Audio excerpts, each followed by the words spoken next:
Iran युद्ध में जितने भी बड़े बड़े धुरंधर थे उनका धुआं निकल चुका है और हम आपको ऐसी 5 खबरें इस वक्त बताने जा रहे हैं जिससे साबित होगा कि अभी तक इस युद्ध में कोई भी नहीं जीता है। ना ईरान जीता है और ना ही अमेरिका इजराइल जीत रहा है। लेकिन हाँ, एक पक्ष हम जरूर कहेंगे कि ईरान ने जिस ताकत के साथ पलटवार किया है उसको अगर हम देखकर ये कहें कि ईरान यहाँ पर एक तरीके से बाजी मारता हुआ दिख रहा है तो ये कहना गलत नहीं होगा। सबसे पहले आप 5 मुख्य खबरें समझ लीजिए, तब आपको समझ में आएगा कि युद्ध किस लेवल पर पहुंच चुका है और उसको कैसे अमेरिकन मीडिया और वेस्टर्न मीडिया ने दबाया है खबरों को जो ईरान ने हमले किए हैं अमेरिका और इजराइल के ठिकानों पर। सबसे इंपॉर्टेंट बात यह है कि ट्रंप ने मियामी में आज ये इस बात को कबूल किया है कि हमारा जो सबसे बड़ा सबसे आधुनिक परमाणु रिएक्टर से चलने वाला युद्धपोत जेराल्ड है, यूएसएस जेराल्ड फोर्ड, उसके ऊपर 17 दिशाओं से ईरान ने भीषण हमला किया था और हम बड़ी मुश्किल से उसको बचा पाए हैं। ये खुद ट्रंप ने बोला है। इसकी मैं आपको पूरी डिटेल बताऊंगा। दूसरी इंपॉर्टेंट बात यह है कि सऊदी अरब में प्रिंस सुल्तान जो एयरबेस है वहां पर ईरान का एक बैलिस्टिक मिसाइलों से जबरदस्त हमला हुआ है जिसमें दावा किया जा रहा है ईरान की तरफ से, मैं फिर बोल रहा हूं, ये ईरान की तरफ से दावा किया है आईआरजीसी ने कि हमने या तो 500 अमेरिकी सैनिकों को मार दिया है या वो बुरी तरीके से घायल हुए हैं। लेकिन जो सैटेलाइट की तस्वीरें सामने आ रही हैं उसमें एक चीज ईरान की बिल्कुल पुख्ता सबूत के साथ सामने आ चुकी है कि एयरबेस, प्रिंस सुल्तान एयरबेस पर जो KC-135 विमान वाहक पोत को जो भरते हैं ना, उसके अंदर तेल भरते हैं, तेल टैंकर, वो बहुत बड़ी तादाद में तबाह हुए हैं। कई रडार सिस्टम तबाह हुए हैं जो ई क्लास के हुआ करते थे। तीसरी इंपॉर्टेंट खबर इसके अंदर यह है कि यूएन में पहली बार इजराइल के राजदूत एराड गिरान ने बोला है कि मैं इस बात को पूरी दुनिया को बताना चाहता हूं कि इस वक्त इजराइल के अंदर हालात बेहद ख़राब हो चुके हैं ईरानी हमलों की वजह से, क्योंकि हमको ईरान के हमलों से बचने के लिए सिर्फ 15 सेकंड मिल रहे हैं। और चौथी खबर, इसका भी हम आपको पूरा डिटेल बताऊंगा। और चौथी बड़ी खबर आपको फिर एक और इंपॉर्टेंट बताता हूं कि ईरान अब ऐसी मिसाइलों से इजराइल के ऊपर हमला कर रहा है जिसके ऊपर लिखा हुआ है थैंक यू इंडिया, यानी कि धन्यवाद भारत के लोगों, आपका धन्यवाद। ऐसी टैगलाइन लगाकर वो मिसाइलें जो है वो इजराइल के ऊपर दाग रहा है, अमेरिकी ठिकानों पे दाग रहा है। और इस तस्वीर को खुद किसने ट्वीट किया है? मुंबई में जो ईरानी दूतावास के राजदूत हैं उन्होंने इसको पूरा शेयर किया है कि देखिए हम अपने दोस्तों के नाम पर मिसाइलों के नाम लिख रहे हैं, उसके ऊपर उनका धन्यवाद दे रहे हैं, उसके बाद हम इजराइल पर और अमेरिका के ठिकानों पर हमला कर रहे हैं। इसकी मैं पूरी डिटेल दूंगा आखिर ईरान ऐसा क्यों कर रहा है। और सबसे इंपॉर्टेंट बात जो सबसे नीचे लिखी हुई है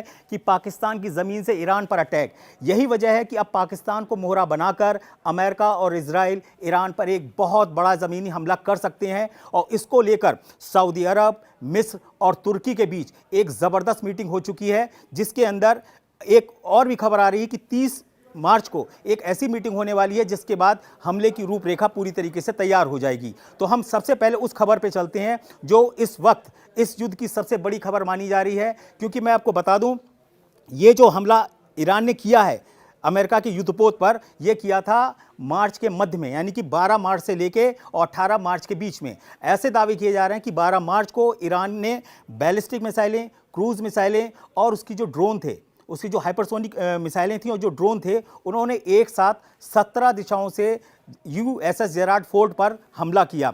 यह हमला इतना तीखा था और इतना भयानक था कि यूएस जेराल्ड फोर्ड के जो कमांडर्स थे या जो उनके जो ऑफिसर्स थे उनको बचने का मौका ही नहीं मिल रहा था पलटवार करने का। एक तरीका ये होता है कि जब मिसाइलें अटैक करने आती हैं तो उसका काउंटर किया जाता है। तो ईरान ने इतना भीषण और बड़ी तादाद में अटैक किया उस युद्धपोत के ऊपर कि हर 32 सेकंड के अंदर उस युद्धपोत से एक एक जेट को बड़ी तेजी से उड़ाना पड़ा, वरना भयंकर तबाही होती। आपको अच्छे से पता होगा कि जो अमेरिका का रक्षा मंत्रालय है, पेंटागन, उसने क्या बोला था कि हमने तकनीकी वजहों से यूएसएस जेराल्ड को हटा दिया है युद्ध के मोर्चे से, अब उसकी सूडो द्वीप में मरम्मत चल रही है। भाई साहब, ये कोई मरम्मत नहीं चल रही है। जो धुरंधर बरकर ट्रंप ने अपना जेराल्ड युद्धपोत जंग में उतारा था, उसका धुआं ईरान के हमलों से निकल चुका है। और आपको अच्छे से याद होगा कि ये वही युद्धपोत है जिसके पहले टॉयलेट खराब हो गए 300 से ज़्यादा, फिर यही युद्धपोत पर एक साथ 600 बेड्स में आग लगी। बताया गया कि वहाँ का जो सैनिकों के लिए जो बिस्तर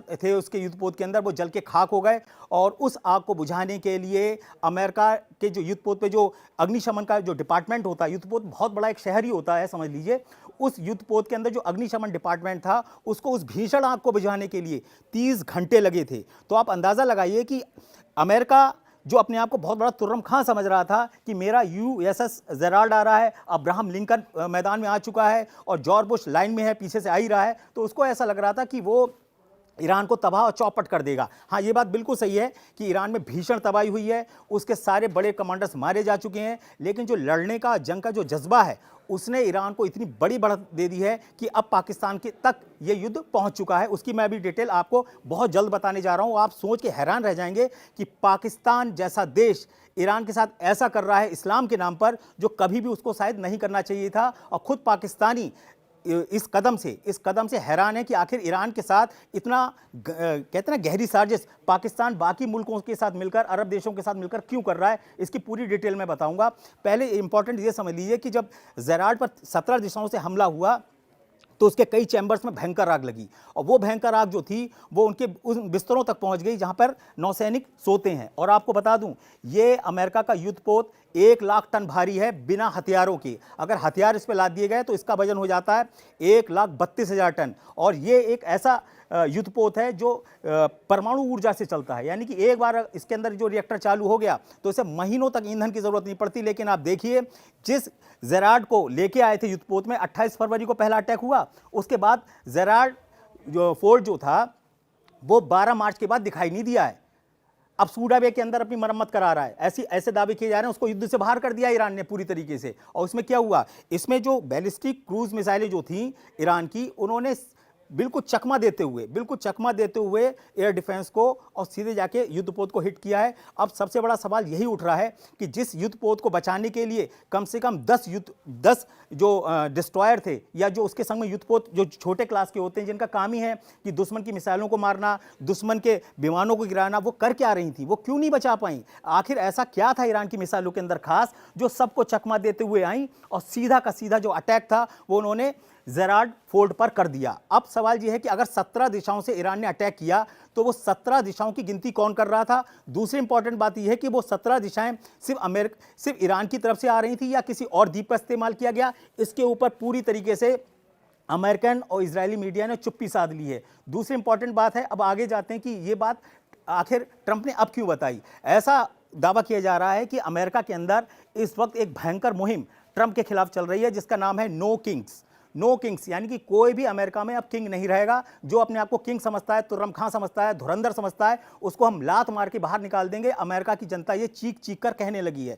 कहने का मतलब ये है कि ट्रंप के ऊपर इतना ज़्यादा दबाव आ गया विपक्ष की तरफ से, खुद सरकार के अंदर से और कुछ कमांडर्स की तरफ से, कि उनको अब ये सच्चाई बतानी पड़ रही है कि अमेरिका को इस जंग में कितना नुकसान हुआ है। और इसीलिए उन्होंने मियामी में बोला कि हम बहुत शुक्रगुजार हैं कि हमने 32 सेकंड के अंदर अपने सारे लड़ाकू विमानों को युद्धपोत से उड़ा लिया और उनको बचा लिया। वो जो रात थी, रात में 1 बजे जब हमला किया था, वो बहुत ही भयानक थी। अभी तक किसी ने तारीख की पुष्टि नहीं की है, लेकिन इतना जरूर बताया है कि 12 मार्च 2026 को रात में 1 बजे ईरान की मिसाइलों ने धुआं निकाल दिया जेराल्ड फोर्ट का, और अब वो सूडा बे में जाके अपनी मरम्मत करा रहा है, मरहम पट्टी करा रहा है, इसको ऐसे कहना चाहिए।